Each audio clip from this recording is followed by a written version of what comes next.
వేదాలకు పురాణాల్లో పెద్ద పేరే ఉంది. ఈ వేదాలను సాధారణంగా మనం శుభకార్యాల్లో వింటూ ఉంటాం. అయితే ఈ వేదాలతో పలు సమస్యలకు చెక్ పెట్టొచ్చు అంటున్నారు ప్రముఖ సిద్ధాంతి, ప్రముఖ చెన్నకేశవ శాస్త్రి గారు. ప్రస్తుతం భీమవరంలో 3 రోజుల పాటు ఈ శిబిరాన్ని నిర్వహించారు. 13 రోజుల పాటు ఈ శిబిరాన్ని నిర్వహించారు. అనేక మంది ఇక్కడికి వచ్చి వారి సమస్యలకు పరిష్కారాన్ని కూడా వెతుక్కున్నారు. అసలు దీనికి సంబంధించి ఇక్కడ ఈ శిబిరం నిర్వహించిన వారు ఉన్నారు. 13 రోజుల పాటు జరిగింది. ఇది చాలామంది వచ్చారు. ఏం చెప్తున్నారు వాళ్ళందరూ? ఈ వేదాలలో మన సమస్యలన్నిటికీ మనిషికి ఉన్న రుగ్మతలు కానీ, ఆర్థిక సమస్యలు కానీ, మానసిక సమస్యలు కానీ, ఏ సమస్యలు కానీ అంటే వేదాల ద్వారా అటు చిన్న చిన్న చిట్కాలు అంటే చిన్న చిన్న పరిష్కారాలతో నయం అవుతుందని బ్రహ్మశ్రీ డాక్టర్ చెన్నకేశవ శాస్త్రి గారు నిరూపించగలిగారు. ఇక్కడ 13 అల్లూరి సీతారామరాజు సేవా సమితి భీమవరం నందు 13 రోజుల పాటు 6వ తారీఖు ప్రారంభించి 18వ తారీఖు దాకా ఈ శిబిరం నిర్వహించడం జరిగింది. ఈ శిబిరంలో 350 మంది పైగా ఈ సమస్యల గురించి వచ్చి పాల్గొన్నారు. 350 మంది కూడా చాలా ఇంత సింపుల్గా ఎటువంటి సమస్యనైనా, ఆఖరి దోమలు కుట్టడం కూడా చిన్న ప్రక్రియ చేస్తే ఆ దోమలు కూడా 1 నిమిషం పట్టుకుంటుంది ప్రక్రియ చేస్తే దోమలు కూడా కొట్టడం లేదు మాత్రం చెప్తున్నారు. చాలా ఆశ్చర్యంగా ఉంది ఈ విషయాలు. ఇలాగే 75-80 రోగాలకి సమస్యలకి ఈ వేదాలు పరిష్కారం చెప్తున్నాయన్నమాట. ఇది చాలా అందరూ ఆనందపడుతున్నారు. యజ్ఞాలు యాగాలు ఖర్చుతో కూడుకుంది కాదు. ఎవరింటికాడే వాళ్ళకి నేర్చుకుని ఎవరింటికాడే వాళ్ళు చేసుకుని వాళ్ళ సమస్యను విముక్తి పొందొచ్చు. ఈ కార్యక్రమం చాలా గొప్పగా జరిగింది. అందరూ చుట్టుపక్కల ప్రజలందరూ కూడా చాలా హ్యాపీ ఫీల్ అవుతున్నారు. అంటే మీరు కూడా దీంట్లో పాల్గొన్నారు కదా, దేనికైనా సమస్యకి పరిష్కారం లభించిందా? నేను ఇందులో పాల్గొన్నాను. నేను కూడా కొన్ని క్రియలు చేశాను. ఈ కాన్స్టిట్యుయెన్సీ సమస్య చేశాను నేను. చాలా అది 2 రోజుల్లో నాకు రిజల్ట్ వచ్చింది. చాలా బాగుంది. నిజంగా చాలా బాగా జరిగింది. అలాగే గ్యాస్ అండ్ ఎస్టీటీ కూడా చేశాను. అది 4-5 రోజుల్లోనే దానికి రిజల్ట్ వచ్చింది. అలాగే దోమలు కొట్టకుండా ఎవరో ఇక్కడ చేశారు క్రియలు. నాకు వాళ్ళు చెప్తే నాకు దోమ కొడతా లేదంటే నిజం ఉంటుందో తెలుసుకుందాం అని చెప్పి నేను కూడా చేశాను. ఆ 2 రోజుల నుంచి దోమ చుట్టూ తిరుగుతుంది కానీ నా మీద వాడటం కానీ నన్ను కొడతాం కానీ జరగలేదు. ఇది నిజం, నేను స్వయంగా అనుభవం పొందినది. ఇలాగ అందరూ కూడా అన్ని సమస్యలకి, వెయిట్ లాస్కి, తర్వాత ఏమో గౌటు, ఇలా 75 సమస్యలు అన్నింటికి కూడా ఇక్కడ పరిష్కారాలు అందరికీ దొరికినాయి. అందరూ హ్యాపీ. రిజల్ట్ ఉంది. దాదాపుగా మనం దీనికి సంబంధించి ఒక పాంప్లెట్ కూడా ఉంది. దీంట్లో దాదాపు ఒక 75 సమస్యలకు ఈ వేదం ద్వారా పరిష్కారం లభిస్తుంది అంటున్నారు చెన్నకేశవ శాస్త్రి గారు. అయితే దానికి సంబంధించి అసలు ఏ విధంగా జరుపుతారు, ఈ వేదాలతో ఈ సమస్యలకు ఎలా చెక్ పెట్టవచ్చు అనే దానిపై ఎవరైతే బ్రహ్మశ్రీ ఖమ్మంపాటి చెన్నకేశవ శాస్త్రి గారు ఉన్నారో వారిని అడుగుదాం. ఇది పూర్తిగా కూడా 13 రోజుల నుంచి కూడా ఇది పూర్తిగా ఉచితంగా నిర్వహించారు. ప్రస్తుతం చెన్నకేశవ శాస్త్రి గారితో మాట్లాడడం, అంటే మనం సాధారణంగా వేదాలు అంటే పురాణాలకి మంచి పేరుంది వేదాల్లో. సాధారణంగా ఈ వేదాలు కూడా మనం శుభకార్యాల్లో వింటూ ఉంటాం. అలాంటిది ఈ వేదాలతో చాలా వరకు సమస్యలకు పరిష్కారం లభిస్తుంది అంటున్నారు. ఏ విధంగా? వేదంలో ఏం చెప్తారంటే ఈ సృష్టి మొత్తం కూడా ఆ పరమేశ్వరుడు యొక్క అంశం ఉంటుంది అని. సృష్టిలో ఉన్న ప్రతి చిన్న పెద్ద వస్తువులో కూడా ఆ పరమేశ్వరుడు అంశం ఏదో ఒక రూపంలో ఉంటుంది. అట్లా ఉంటున్నప్పుడు మన శరీరంలో ఉండే అవయవాలన్నిటి కూడా పరమేశ్వరుడు అంశం ఏదో ఒక దేవత రూపంలో ఉంటుంది. సో పరమేశ్వరుడు అంశం మన శరీరంలో ఉంటుందంటే మరి ఆ శరీరంలోని అవయవాలకి అనారోగ్యం రావడం ఏంటి, ఇబ్బందులు కలగడం ఏంటి అనేటువంటి కొన్ని విషయాలు నాకు మొదట ఈ ప్రశ్న కలిగించాయి. ఒక చిన్న ఉదాహరణ చెప్తాను. ఇప్పుడు భగవంతుడు గీతాచార్యుడు భగవద్గీతలో అహం వైశ్వానరో భూత్వా ప్రాణినాం దేహమాశ్రిత ప్రాణాపాన సమాయుక్తం పచామ్యన్నం చతుర్విధం అని చెప్తాడు పురుషోత్తమ ప్రాప్తి యోగంలో. నేను వైశ్వానరుడి రూపంలో ఈ జీవరాశులన్నిట్లోనూ ఉండి వాళ్ళు తిన్న ఆహారాన్ని నేను జీర్ణం చేస్తున్నాను అని చెప్తాడు ఆయన. భగవద్గీతలో ఇట్లా చెప్పారంటే దీనికి వేదంలో ఒక మంత్రం ఉంటుంది. ఆ మంత్రం ఏంటి? సోగ్రభగ్ విభయం తిష్టాన్ నాహారమజర కవి అని ఉంటుంది. అంటే ఆయన అగ్రభుక్, నిరాకార నిర్గుణ పరబ్రహ్మ మన శరీరంలో అగ్రభుక్, మొదట తినేవాడుగా ఉండి మనం తిన్న ఆహారాన్ని జీర్ణం చేస్తున్నాడు. ఇప్పుడు పరమేశ్వరుడు నేను జీర్ణం చేస్తున్నాడని వాగ్దానం చేసిన తర్వాత మనకు ఎసిడిటీ రావడం ఏంటి, మనకు గ్యాస్ రావడం ఏంటి?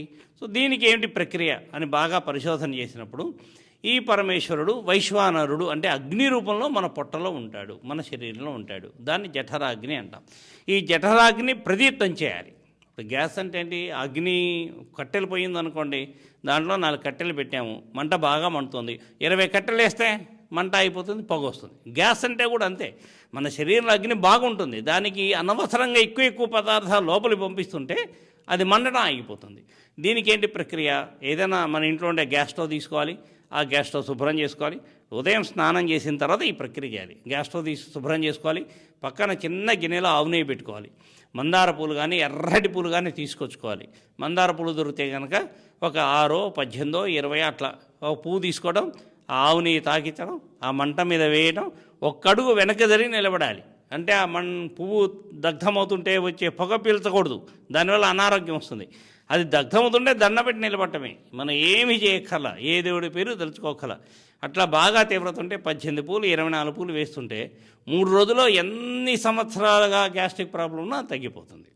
ఇలా వేదాల్లో ఈ సృష్టి మొత్తానికి సంబంధించిన కోడ్ ఉంటుంది. ఈ సృష్టి ఎట్లా ఉండాలి, ఎట్లా నడవాలి, దీనికి శక్తి అంటే ఈ విషయాలన్నీ కూడా వేదాల్లో వివరించబడి ఉన్నాయి. అంటే మీరు దీనికి సంబంధించి ప్రక్రియలు చేయడానికి ఎక్కడ తరబిదు పొందారు, అసలు దీని వెనకే కథ? దీనికి తర్ఫీదేం లేదండి, ఏ పుస్తకంలో కూడా ఈ ప్రక్రియలు లేవు. నేను వేదం ఎందుకు నేర్చుకున్నా అంటే మోక్షం పొందడం కోసం నేర్చుకున్నాను. మోక్షం పొందడం కోసం నేర్చుకున్నా కాబట్టి వేదం మీద ధ్యానం చేయడం మొదలుపెట్టాను. ఇప్పుడు అందరూ ధ్యానం అంటే ఏం చేస్తారు, వాళ్ళకి ఏదో ఒక ఇష్టదేవత ఉంటారు, ఆ ఇష్టదేవతను ధ్యానం చేస్తుంటారు, పూజ చేస్తుంటారు. ఈ ఆధ్యాత్మిక సాధకులైన వాళ్ళందరూ, మహానుభావైన వాళ్ళందరూ. నేను అట్లా ఒక ఇష్టదేవతా రూపాన్ని పెట్టుకోకుండా వేదమే ధ్యానంగా తీసుకున్నాను. ఆ వేదం ధ్యానం చేస్తూ ఉంటే వాటి యొక్క నిజరూపం నాకు దర్శనం అవడం మొదలుపెట్టింది. ఆ వేదంలో అంతర్భాగంగా నుండి ఆ తత్వం దర్శనం అయిన తర్వాత వేదాలంటే ఇవన్న విషయం నాకు అర్థమైంది. దాంతో ఈ ప్రక్రియలకి నేను పరిష్కారం ఎదగడం మొదలుపెట్టాను. ఎవరైనా నాకు ఈ ఇబ్బంది ఉందంటే గురుగారు దీనికి ఏం చేయాలంటే ఆయనకున్న ఇబ్బంది మీద నేను ధ్యానం చేసేవాడిని. ఈ ఇబ్బంది, ఈ అవయవం ఉంది, కాలయం ఉంది, దీనికి అధిష్టాన దేవత ఎవరు, ఏం చేస్తే ఈ కాలయానికి సమస్య తగ్గుతుంది, ఇలాగా ఆ అవయవానికి సంబంధించిన అధిష్టాన దేవత మీద ధ్యానం చేసేవాడిని. వేదంలో ఒక గొప్ప మంత్రం ఉంటుందండి, అద్భుతమైన మంత్రం. సత్యం జ్ఞానం అనంతం బ్రహ్మ యో వేద నిహితం గుహాయాం పరమే వ్యోమన్ అని ఉంటుంది.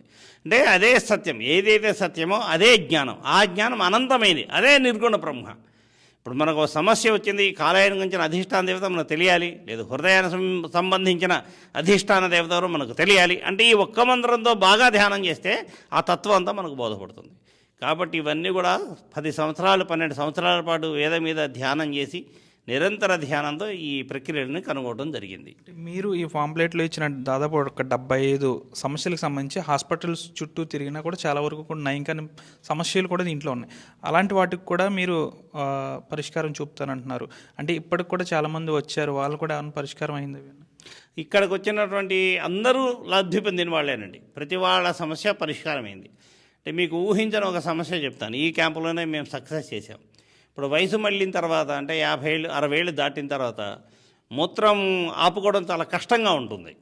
మూత్రం ఆపుకోవడం కంట్రోల్ చేసుకోవడం కష్టంగా ఉంటుంది, ఆడవాళ్ళకైనా మగవాళ్ళకైనా. మూత్రం యొక్క అర్జెన్సీ ఉంటుంది. దానికి ఈ శిబిరంలో మేము పరిష్కారం కొనుక్కున్నాం. ఈ మూత్రం వచ్చేదానికి అధిష్టాన దేవత ఎవరవుతారు? కామాఖ్యాదేవి అవుతుంది. పురుషులకైతేనేమో కాలభైరవుడు అవుతాడు.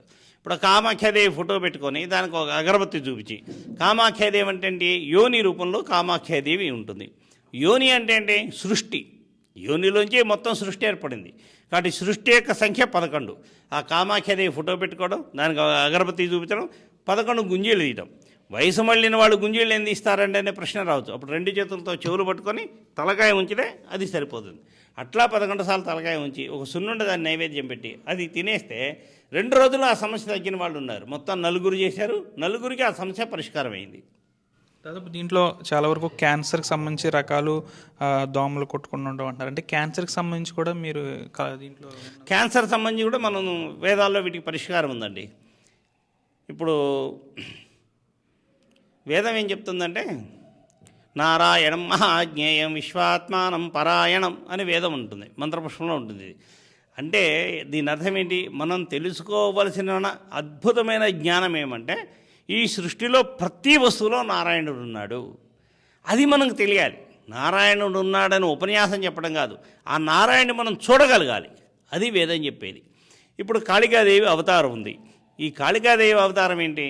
రక్తబీజుడు అనే రాక్షసుడు, ఆయన రక్తం దెబ్బతెలితే రక్తం కింద కారుతుంటుంది. కారిన బిందు నుంచి ఇంకో రక్తబీజుడు పుడతాడు. అప్పుడు ఈ కాళికాదేవి అవతారం వస్తుంది. ఈవిడేం చేస్తుంది? నాలుగు అట్లా బయటికి తాపి ఆ రక్తం మొత్తం తాగేస్తుంది. రక్తం మొత్తం తాగడం వల్ల కృత్రిమంగా వచ్చిన రక్తబీజులందరూ చనిపోతారు. అసలైన రక్తబీజులో రక్తం పోయిన కారణంగా అతను కూడా చనిపోతాడు. ఇప్పుడు ఒక బిందువు నుంచి వెంటనే ఒక అవతారం, ఒక రూపం వచ్చిందంటే దాని అర్థం ఏంటి? That is called incessant mitosis. వాళ్ళ క్యాన్సర్ అంటే ఏంటి? Incessant mitosis is result to the cancer. ఒక రక్తకణము విభజన చెందుతుంది రెండుగా, మళ్ళీ వెంటనే విభజిస్తుంది. ఒక రక్తకణం అది పెరిగి పెద్దదై విభజన చెందడానికి కావాల్సినంత సమయం తీసుకోకుండా వెంటనే మైటాసిస్ జరగడం వల్ల అవన్నీ ఒక చనిపోయిన రక్తకణాలుగా తయారైపోయి అది ఒక పుండుగా మారుతుంది. That is cancer. దీనికి అధిష్టాన దేవత ఎవరవుతుంటారే కాళికాదేవి అవుతుంది. ఇది కాళికాదేవి ఒక చిన్న ప్రక్రియ చేయడం ద్వారా ఈ క్యాన్సర్ మనం తగ్గించవచ్చు. అదేవిధంగా దోమలు గుర్తుంటాయి. దోమలు ఎందుకు గుర్తుంటాయి అంటే వాటికి ఆహారం మన రక్తం కదా అంటారు. కానీ దోమలు పొలాల్లో కూడా ఉంటాయి కదా. పొలాల్లో ఉన్న దోమలకి ఆహారం ఏంటి? దోమలు మురుక్కాలలో కూడా ఉంటాయి కదా. మురుక్కాలలో ఉన్న దోమలకు ఆహారం ఏంటి? కాబట్టి దోమకి ఆహారం రక్తం కాదు, దానికి రకరకాల ఆహారాలు ఉన్నాయి. ఈ దోమ కుట్టినందువల్ల మన అనేక రకాల సమస్యలు వస్తాయి.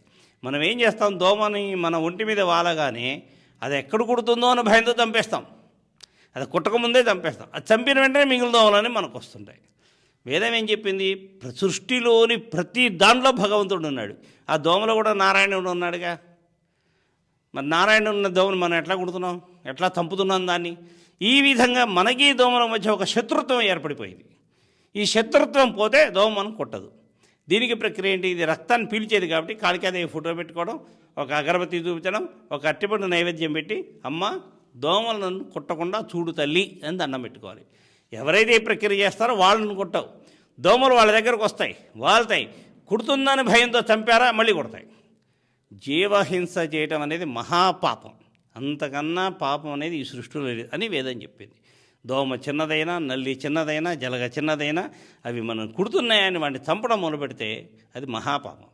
ఆ పాపం మనం చేయకుండా, మన మీద దోమకు ఆ శత్రుత్వం లేకుండా, లేదు దోమ మీద మనకు ఆ కోపం లేకుండా ఉండటానికి ఈ ప్రక్రియ. అప్పుడు దోమలు కుట్టడం అయిపోతాయి.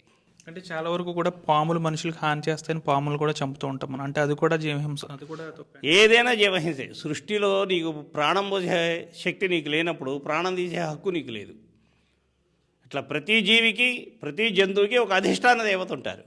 ఆ దేవతకు నమస్కారం చేసుకుంటే ఆ జీవి మనకు అపకారం చేయదు. అంటే ఈ 13 రోజుల పాటు భీమవరంలో క్యాంప్ పెట్టారు. తర్వాత మిమ్మల్ని ఎవరన్నా కలవాలంటే మీరు ఎక్కడుంటారు? నేను విజయవాడలో ఉంటాను. నా ఉండే నివాసము అడ్రస్సు ఈ వెనకాల బ్యానర్లో ఉంటుంది. శ్రీధాత్రాయణ ట్రస్ట్ నాది. దాంట్లో నా ఫోన్ నెంబర్ ఉంటుంది. ఎవరైనా వచ్చి కలవాలంటే ఆ ఫోన్ నెంబర్కి ఒకసారి ఫోన్ చేసి నాకు అనుకూలమైన సమయం చూసి వచ్చి కలవచ్చు. దాదాపుగా కూడా మనం ఇప్పుడు చెప్పుకున్న సమస్యలు అనేవి కూడా చాలా ఉచితంగానే ఇవన్నీ కూడా చేస్తుంటారు. అయితే సాధారణంగా వేదాలు అనేవి మనం శుభకార్యాల్లో వింటుంటాం. కానీ చాలా వరకు సమస్యలకు, క్యాన్సర్తో పాటు దాదాపు ఒక 75 సమస్యలకు వేదాలతో చెక్ పెట్టవచ్చు అంటున్నారు. దీనికి సంబంధించి వివరాలు ప్రజెంట్ 13 రోజుల పాటు భీమవరంలో క్యాంప్ నిర్వహించారు. ఈ క్యాంప్ అనంతరం ఎవరైతే దీనికి సంబంధించి నిపుణులు ఉన్నారో విజయవాడలో తమ కార్యాలయంలో కూడా సంప్రదించవచ్చు అంటున్నారు. దీనికి సంబంధించి వేదాలతో ఈ సమస్యల పరిష్కారం అనేది ప్రస్తుతం ట్రెండింగ్గా మారింది. వీడియో జర్నలిస్ట్ శేఖర్తో మనోజ్ టీవీ భీమవరం నుంచి. చరిత్ర సృష్టించినోడు ఇప్పుడు ఆ చరిత్రని తిరగరాయబోతున్నాడు.